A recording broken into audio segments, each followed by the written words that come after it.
ပြင်းမိလို့ဆင်းရဲတာထက်အလုပ်ကြောင့်ပင်ပန်းတာကတာပါတယ်ရေကမလှုပ်ရင်ရေသေးဖြစ်သွားတယ်လူကမလှုပ်ရင်လူသေးအသုံးမဝင်သူဖြစ်သွားတယ်ပစံကမလှုပ်ရင်စကူစုပ်တာပဲလူမှာလှုပ်မှု6မျိုးရှိတယ်တဲ့ပေါင်းတင်ဆက်ဆံရေးအတွက်လှည့်ပတ်တဲ့လှုပ်ရှားမှုနဲ့တိဆောက်ရတယ်အဖွဲ့အစည်းအတွက်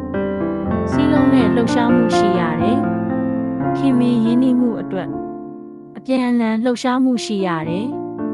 ငွေကြေးအတွက်စီးဆင်းမှုရှိရတယ်ဘဝအတွက်ရုန်းကန်လှုပ်ရှားမှုရှိရတယ်အောင်မြင်မှုအတွက်လှုပ်ဆောင်ချက်ရှိရတယ်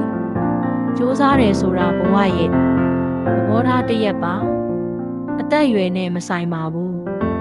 စတင်ဖို့ဘယ်တော့မှနောက်မကြပါဘူးလူဘဝရဲ့အောင်မြင်မှုဆိုတာစောင့်ပြီးရလာတာမဟုတ်ပါဘူးအားထုတ်ပြီးရလာတာပါဦးမျိုး channel မှာဗဟုသုတရစေမဲ့အရာတွေနေ့တိုင်းတင်ဆက်ပေးမှာမို့ follow လေးနှိပ်သွားကြဖို့မမေ့နဲ့အောင်တော့